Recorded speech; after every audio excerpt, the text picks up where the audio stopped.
In 1783, beneath Vermont's white sky, a baby girl named Eunice came with promise in her cry. The third child born to Nathaniel's hearth and Mary Camp so true. She learned to work, to pray, to stand for what she knew was due. She married strong young Andrew in Montpelier's snowy chill. He came from New Hampshire roots with steadfast farmer's will. They settled down in Duxbury and children soon arrived. Their second child, dear Clarissa, was the firstborn girl alive. The embargo of 1807 broke the harvest and hopes began to fail. So their family crossed the Green Mountains on a trail to Willsboro's bustling river town. They laid new roots down deep while war drums beat on distant shores and Eunice lost her sleep.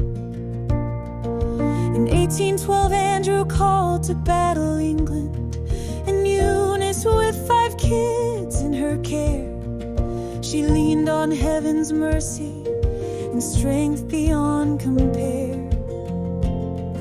The war passed on, the famine came, the wheat was priced like gold, but Eunice made the fire burn, though bitter winds blew cold.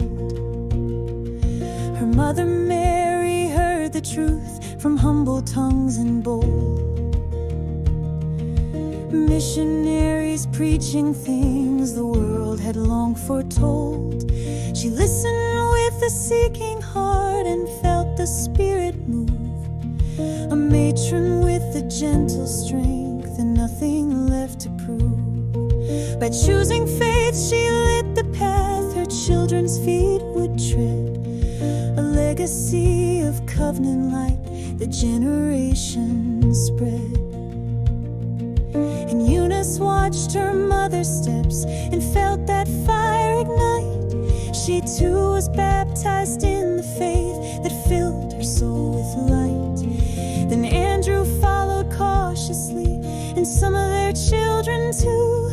The Allen home was filled with hope and hearts born fresh and new. Though time would test their unity, Eunice's spark would not depart. The gospel seed had taken root in her loyal heart. To gather near the saints of God, they moved to Ohio's land,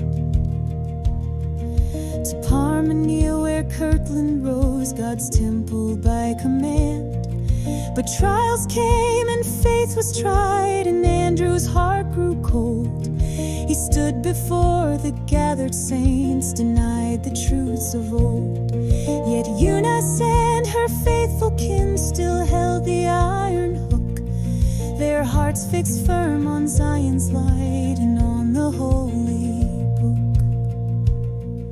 Then Iowa called out to them with bounty, land and streams, but in time westward Zion pulled at her with fire and with dreams.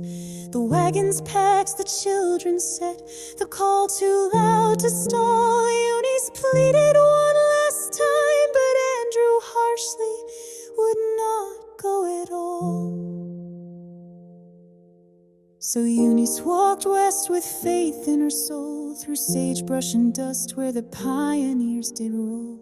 Beside her daughter Nancy and Zion ahead, she walked where the faithful and fearless were led. Though her husband stayed back, her posterity knows the path of the prophet was the path that she chose. With bonnet tied and bundle rolled, she climbed into the cart, and never once looked back again, with courage in her heart. She bore the storm, she bore the sun, and helped her youngest stood, of a mother who chose the harder right and lived the gospel good.